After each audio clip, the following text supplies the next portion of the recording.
ஏய் எங்க போற? வண்டி கீழே இறக்க போறேன். வண்டி கீழே இறக்க போறியா? அதான் எங்க போற? வேலைக்கு போறேன். கர்னல் அதுமானா உனக்கு வேலை? அதான் வேலைக்கு போறேன்னு சொல்ல, அந்த வேலைக்கு தான் கருநாளைக்கு போறேன். நீ எங்கனா போ, அழகா கோலம் போட்டு வச்சிரேன். வண்டி என்ன கீழே இருக்க கூடாது, கழிஞ்சு போயிடும். 10 கிலோமீட்டர் எப்படி போறது? நடந்து போ. ஏய் 12 மணிக்கு வேலைடி, மணி இப்ப 11:30 ஆயிடுச்சு, எப்படி போறது? அப்போ அதான் வீட்ல இரு. பொம்பளை பிள்ளைங்க தான் வீட்டுல இருப்பாங்க, ஆம்பளை பிள்ளைங்களாம் வெளில வேலைக்கு போவாங்க. அப்படியா? சார் ஆம்பளை புள்ள தானே, அப்ப தாண்டி போ, தவ்வி போ, பறந்து போ. அப்படி என்னதான் போட்டு வச்சிருக்க நீ? நோ நம்ம லாரியானா? ஆமா புதுசு. ரோட்ல கோலம் போட்டு வச்சிரேன், இந்த பக்கம் வராதீங்கண்ணா. ஐயா ரோட்ல போகாம எங்க போற? காவுல பூத்து போடா கபோதியா. ரைட் தாய் குளமே. ஏய் முந்தா நேத்தி போட்ட கோலண்டி அது. அது முந்தா நேத்து போட்டதோ இன்னைக்கு போட்டதோ, தை மாசம் ஃபுல்லா அந்த கோலம் அப்படியே தான் இருக்கணும், கலை கூடாது. நான் நீ தான் குளிக்க மாட்டேன்னு பார்த்தா அந்த கோலத்தையும் தான் மாத்த மாட்டியா நீ? அதெல்லாம் உன்னத்துக்கு கலைக்காம போனா போ.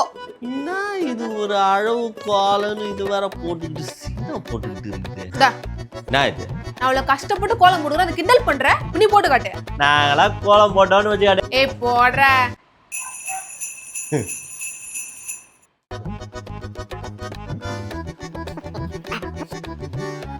எப்படி மசா என்னது கோலம்? மாட்டு கோலம். கோழி கழிஞ்சு வச்ச மாதிரி இது கோலமா உனக்கு?